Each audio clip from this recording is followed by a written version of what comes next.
Vamos a conversar unos minutos con Guillermina Ayo, que es médica psiquiátrica, digo, ¿es así? ¿Digo bien? Es así. Bueno, vamos a hablar de salud mental, ¿no? Los seres humanos tenemos un cuerpo lleno de órganos que se suelen enfermar, y también tenemos un órgano muy importante que es el cerebro, ¿no? Que también se enferma, lamentablemente. Igual que el cuerpo. Igual que el cuerpo. Arrancamos por la ley de salud mental, ¿querés, Guillermina? Dale. Hay una ley en la Argentina que es la ley de salud mental, que bueno, hablábamos antes del corte, que está muy en boga ahora, pero me gustaría que vos explicaras de qué se trata esto y de lo que significa para los ciudadanos, para la gente, ¿no? Mira, la ley de salud mental empieza a circular, en realidad se promulga en el 2010. En el 2013, la sanciona en el 2010 y se promulga en el 2013. Y en realidad viene a cambiar una ley anterior que era mucho más restrictiva.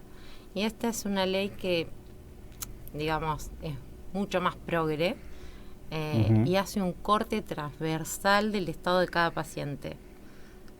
Por ejemplo, lo más importante de la ley de salud mental es que las internaciones involuntarias, o sea, yo no puedo agarrar a cualquier persona y meterla en un hospital de por vida, sino que las internaciones involuntarias dependen del momento en el que está el paciente. Esa imagen que yo tenía de chiquito, que agarraban a un tipo por la calle y le ponían el chaleco, ese chaleco que cruzaban, eso no existe más. Eso no se usa más.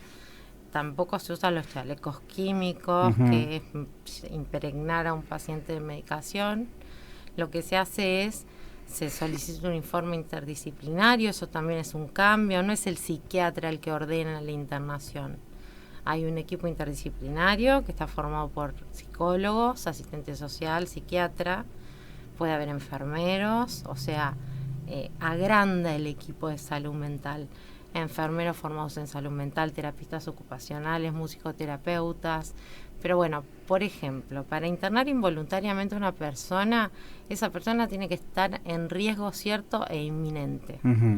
¿Qué quiere decir riesgo cierto e inminente? Que se pueda dañar a sí mismo o que pueda dañar a otro en ese momento, al momento actual. Es la única manera en que uno puede internar involuntariamente a alguien, ¿sí? Y no lo puede hacer así nomás.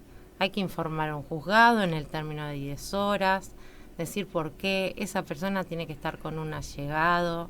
Si está solo hay que buscar allegados, tiene que estar permanentemente acompañado. Esa es la internación involuntaria, ¿sí? Después las voluntarias, donde el paciente consiente la internación, que también tiene que estar en riesgo para hacer una internación voluntaria, pero por ahí hay pacientes que tienen ideas de muerte o tienen ideas de suicidio, se asustan, van al hospital y dicen yo me quiero internar. Bueno, ahí por ahí tenemos un poquito más de tiempo. Esas no tienen que ser informadas porque el paciente presta su consentimiento. Claro, fue el que él se propone para eso. Exacto. O por ahí uno le propone y el paciente dice sí, ¿no? Bueno, nada. Acá en Giles internamos de las dos maneras, tanto de manera involuntaria como de manera voluntaria. Muchas veces nos llegan todos los oficios por juzgados. Nunca para... La diferencia también es esa. El juez ya no puede indicar una internación. El juez puede indicar una evaluación.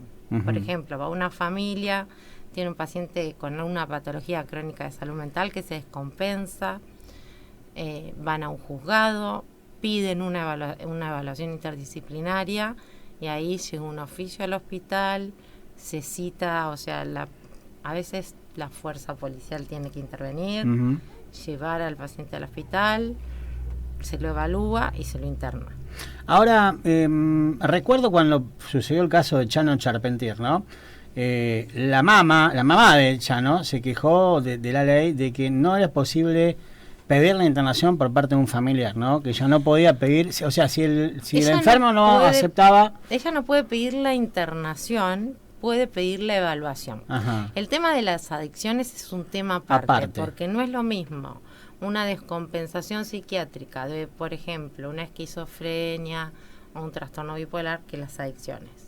Porque ¿cuál es el tema de las adicciones? Solo se puede internar cuando el paciente está intoxicado, porque en ese momento pierde sus capacidades y ahí sí uno puede decir que como no está en su plena capacidad de raciocinio, uno lo tiene que internar. ¿Qué pasa? Cuando recupera sus facultades, porque es un tiempo que está intoxicado, ahí el paciente tiene que acceder voluntariamente a una internación.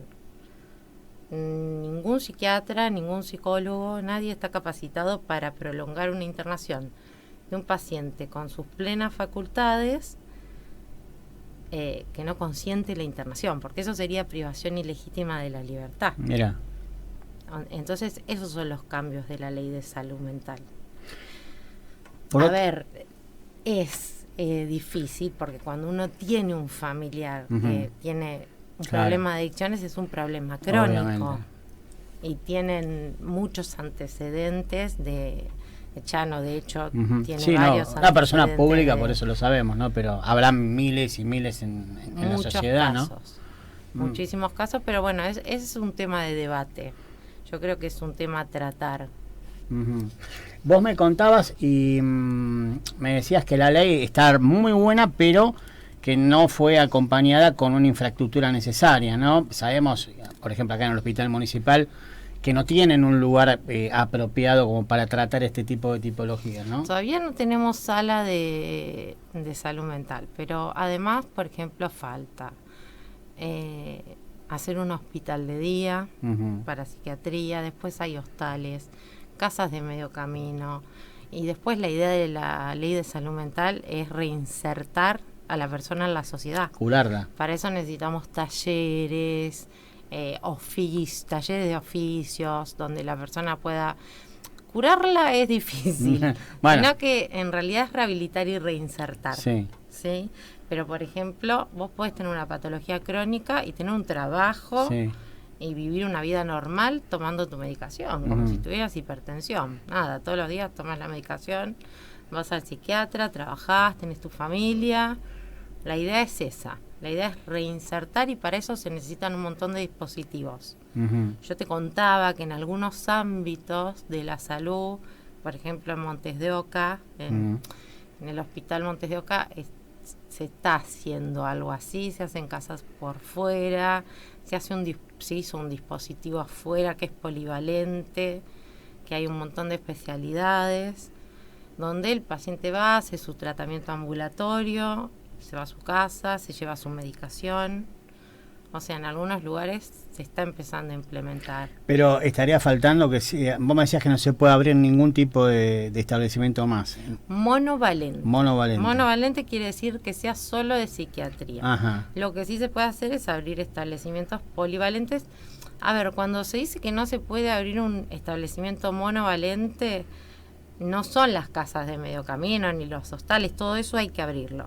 Lo que no se puede abrir es una clínica psiquiátrica, solo psiquiátrica. ¿Sí? ¿Pero eso en forma privada o en forma pública? De todas formas. Ajá. A ver, no se puede abrir un lugar donde vos puedas dejar a una persona 20 años internada. Exacto. No se puede cronificar al paciente que tiene un problema de salud mental. Nosotros vivimos una pandemia, ¿no? Todo el mundo la vivió, pero bueno, hablemos de la Argentina. Dejó muchas secuelas esto, ¿no? La verdad que sí, que se vio un aumento de casos, lo vemos aún después de la pandemia. ¿Pero la pandemia puede ser un disparador de esto? Yo creo gente que tenía esa problemática y la pandemia se la disparó. Gente que la tenía latente, gente que después del COVID, digamos, empezó a tener cuadros de depresión, porque es uno de los efectos que deja la enfermedad. Sí, la verdad que vemos un aumento importante. Vemos un aumento importante en las internaciones también. Internaciones por este tipo. ¿Toda gente que ha tenido COVID, decís vos? No solo eso. Entonces, digamos que la coyuntura social tampoco ayudó. No, claro que no. Y lo que vemos es un aumento de todo tipo de internaciones. Por ahí nosotros antes internábamos muchísimo menos, te diría que la mitad de lo que estamos internando ahora. De todas maneras, las internaciones son lo más breves posibles y se trata de reinsertar lo más rápido posible. ¿Y qué es lo que más se ve en este momento? Hay de todo. Hay de todo. Adicciones, bastante, intentos de suicidio, depresiones. Sí, hay. O sea que es un mix completo de todo el problema. Sí, sí. Yo he escuchado a muchas mamás que dicen, bueno, que desesperadas porque quieren atender a sus hijos o a su pareja o qué sé yo, y no consiguen establecimientos. Los privados son carísimos. Hay algunas movidas como Narcóticos Anónimos, grupos de ayuda, ¿no? Sí, que la verdad que yo, Narcóticos Anónimos y Alcohólicos Anónimos son lugares que recomiendo. Para mí son muy buenos. Para meternos un cachito en el tema de las adicciones, cualquier tipo de adicción, si no tenés vos la voluntad de salir, no podés, ¿no? ¿Ahí empieza en la recuperación o no? Depende, no. Para mí hay que hacer mucha prevención primaria. Eso ya, sí. Y mucha promoción de la salud. Ya, ahí empieza. Es cierto que se necesita voluntad, pero bueno, hay que trabajar con los adictos. Por ahí la gente que hace adicciones bien sola, porque hay especialistas en adicciones. Acá en Giles tenemos a Romina Bali, que es... Romina, claro. Digamos, de cabecera en lo que es adicciones. Digamos que los van guiando. Es esperable que los tratamientos haya recaídas. Pero sí, la verdad que sí, se requiere voluntad, pero con la voluntad sola no alcanza. O sea, necesita toda una infraestructura y un acompañamiento. ¿Qué es lo que está faltando en este momento? Sí, la verdad que sí. Yo sé que hacen un esfuerzo bárbaro ustedes, ¿no? Con lo que tienen hacen un esfuerzo bárbaro, Romina. Pero bueno, claro, también está esto, ¿no? De tener, porque no es un paciente común, ¿no? No es un tipo que tiene una apendicitis, es otro tipo de cosas mucho más complicadas. Todos los pacientes de salud mental requieren otras cosas que por ahí hay que ponerlas en el hospital público. Porque es cierto, son pacientes que deambulan, no son pacientes que están acostados en una cama, sino que deambulan, que necesitan talleres, que necesitan un parque, que fuman, entonces tienen que salir a fumar, y el hospital por ahí no es el ámbito, entonces por ahí tenés que tener una sala con un parque donde el paciente pueda ir a fumar, donde tenés que tener un Zoom, ¿viste? Una sala de usos múltiples, donde se puedan llevar a cabo todos los talleres que necesitan los pacientes. Es, digamos, algo no tan fácil de llevar a cabo. De hecho, el doctor Espinosa está esperando para armar algo... Sí, más o menos acorde a lo que se necesita. Exacto. Sí, ya lo sé. ¿Es una idea mía o la población adolescente está mucho más vulnerable en este momento? Sí, la verdad es que sí. Hay como cierta problemática con el tema de los límites, más que nada con los adolescentes. Y bueno, esto de que la coyuntura social no ayuda y todo el tema de la pandemia que los afectó muchísimo. La verdad que estar casi 2 años aislados de sus compañeros, haber cortado, nos afectó a todos, pero a ellos que venían progresando, digamos que venían viviendo normalmente, a nosotros nunca nos pasó. No, jamás. Imagínate en un adolescente o en un niño, tener que estar todo el día en tu casa encerrado tiene un valor emocional, un costo. ¿Dejó secuelas eso?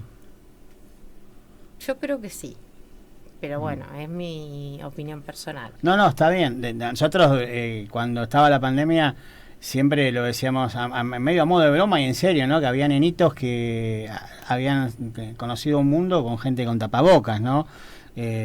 Chicos chiquititos de meses que nacían en ese momento y que después veían gente con tapabocas y el cambio que fue después, para ¿no? ellos fue como una normalidad. Exactamente. El tapabocas. De hecho, viste que hay nenes que se lo dejan. Se lo dejan. tal cual, es verdad.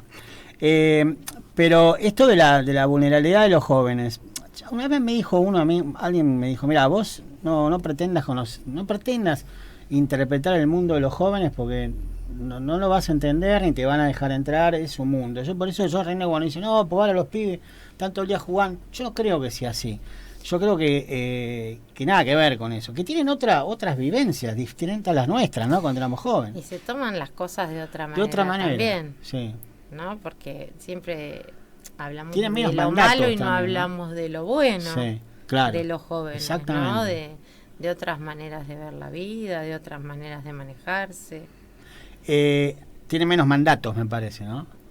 Y por ahí, como ahora viste, los tratamientos psicológicos no están tan estigmatizados, pueden trabajar desde mucho más chicos las cosas que les pasan.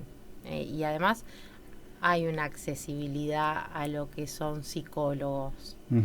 Entonces, yo creo que están como más evolucionados. Si bien algunos son muy vulnerables y tenemos un poquito más de internaciones de infantos juveniles, por ahí hay una porción de los jóvenes que está mucho más evolucionada que nosotros, que piensa de otra manera, sí, lo creo, que ve la vida de otra forma. Seguramente es así. O sea, sí. no solo hablar de lo malo, sino también hablar de lo bueno. Hay una teoría que yo no la creo, dicen que bueno, no, si vas al psiquiatra, el psiquiatra te llena de pastillas, sí. El psicólogo no, el psicólogo hablas, pero el psiquiatra va al psicólogo, te va a empastillar, encima te va a empastillar, te dice el psicólogo. No, bueno, es mentira eso. Es una utopía, una fábula. Me parece que por ahí antes pasaba más. Ajá. Ahora no, ahora se hace obviamente vos podés ir al psiquiatra, se hace un diagnóstico y ahí ves si el paciente tiene que proseguir con su tratamiento psicológico, que siempre prosigue, o si a veces necesitan algún tipo de ayuda farmacológica, pero siempre se intenta medicar lo menos posible o no medicar. Por ejemplo, en adolescentes tratamos de no medicar. Siempre con tratamiento psicológico, acompañamiento familiar, trabajar mucho con la familia, y en adultos también. Si la cuestión va bien con tratamiento psicológico, no es necesario usar un tratamiento farmacológico. Cuando se usa el tratamiento, hay tiempos, porque la gente tiene miedo de me va a generar dependencia. Sí. Después no lo voy a poder dejar. Sí, es verdad. Bueno, por ejemplo, para una depresión normal, el mínimo son 6 meses y después empieza a disminuir la dosis de la medicación. O sea, no hay gente que queda toda la vida medicada. Y la pregunta que por ahí es un poco incómoda para vos, pero siempre me pregunté, ¿en qué momento tengo que decidir yo si voy a un psicólogo o a un psiquiatra? Eso va a depender de vos. Ajá. Porque a mí me pasa que llega mucha gente y me dice, no quiero hablar de nada, quiero que se me pase esto. Entonces, bueno, a veces empezamos con un tratamiento sintomático y lo que hacemos después es trabajar el proceso de la derivación a la terapia, porque en realidad es como una curita que estamos poniendo. Claro, tal cual.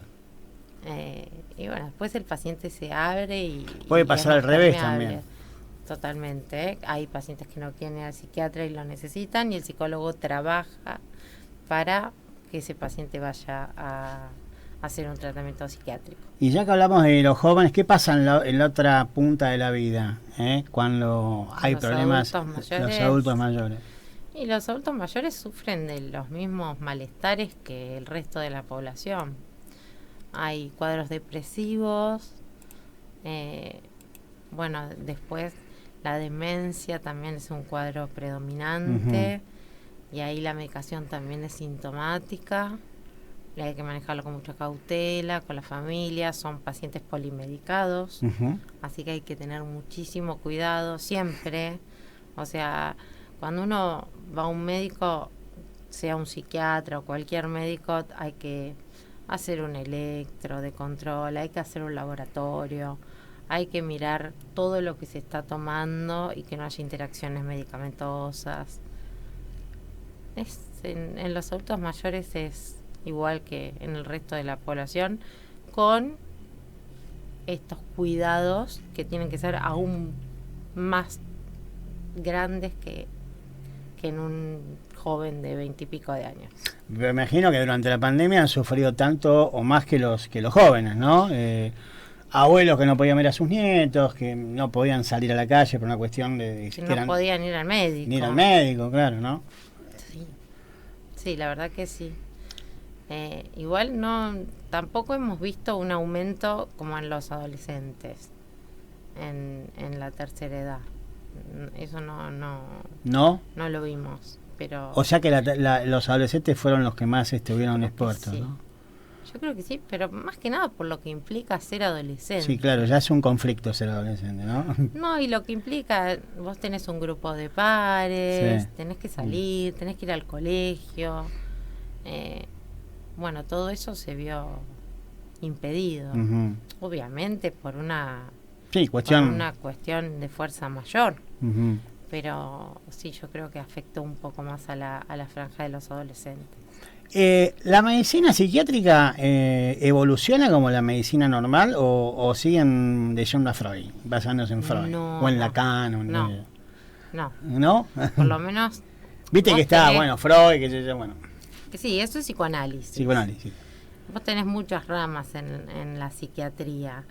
En general, los psiquiatras formados de hace 20 años para acá hacen neuropsiquiatría y es medicina basada en la evidencia, ¿sí? Ajá. En la evidencia. En la evidencia. O sea, se basan en todos casos que han pasado. Se basan en lo que nosotros llamamos jazz de facts, ¿no? En los hechos, en los estudios de la población y en los resultados. Se miden los resultados. Este fármaco funciona para tal cosa, para tal otra, en tal porcentaje da estos efectos adversos, tiene estos beneficios, tiene estos costos. ¿Y quién realiza ese estudio estadístico? Sociedades de psiquiatría. Todas las sociedades mundiales de salud y después, también hay laboratorios que los auspician, obviamente. Obviamente, claro. Pero sí, en general, la FDA, por ejemplo, son multicéntricos, los estudios son en diferentes países y son como asociaciones que dicen, vamos a probar tal fármaco en tantos países, recabamos los resultados, publicamos los resultados y de ahí nosotros tenemos los papers, que son los que leemos para saber cómo medicar a un paciente. Para ir cerrando, hablamos de la pandemia, ¿no? Los efectos. Ahora, también la situación esta que vive la Argentina, de tanta pobreza, de tanta inseguridad, de tanta gente que está todo el día pendiente de sus ingresos, eso también tiene que tener un correlato de la salud mental, ¿no? Sí, tiene un costo. Sí, tiene un costo. Yo creo que hay gente que sí. Depende de la resiliencia de la persona, ¿no? Hay un montón de personas que buscan el lado positivo y siguen para adelante y buscan otras cosas. Porque en realidad vivimos en una Argentina que es súper cíclica también. Hemos pasado otros momentos difíciles. Depende de las personas, de cada uno. Pero sí, hay personas que lo sufren más. Bueno, esperemos que esto vaya cambiando Esperemos que siga siendo cíclico. Esperamos que siga siendo cíclico, Santa. Lo último que te quiero preguntar, porque vos estás en un servicio del hospital municipal, ¿qué tiene que hacer una persona cuando siente que necesita atención psiquiátrica? ¿Cómo puedo hacer acá en San Andrés de Giles? Mira, hay varias maneras. En el hospital, principalmente lo que hacemos son internaciones, consultorios externos y después está el SIC, que el SIC tiene 2 psiquiatras que trabajan muy bien y ellos tienen el Programa Nacional de Psicofármacos, entonces tienen como mayor acceso a medicación y eso. Claro, es por ahí un poquito más fácil para la gente que no tiene obra social, pero en el hospital yo por ahí lo más importante me parece que si vos tenés un familiar en riesgo o vos te sentís en riesgo, es acudir a la guardia, expresar lo que te está pasando, y si tenés que cursar una internación o ver a un especialista, hacerlo. ¿Y los horarios de atención, te acordás? La guardia está a las 24 horas. ¿Tiene una guardia permanente? No. La guardia general, médica. Porque la guardia médica, ellos saben cómo cuáles derivar. son los factores de riesgo, cuáles no, y ellos si tienen que internan y enseguida nos llaman. Y bueno, y ahí arrancamos con todo el circuito. Y si no, hay libros de admisiones para psicología y para psiquiatría. Te quiero agradecer que hayas venido, ¿eh? No, la verdad que favor. es un tema que no sabíamos nada y nos has dado algún panorama muy grande y nada, gracias por venir, ¿eh? No, y por saludos favor, a toda la gente que gracias a trabaja vos. con vos, a Romina y todos. Sé que hacen un laburo bárbaro y le ponen el cuerpo, ¿no? Todos los días. Dale, gracias. Gracias, Guillermina.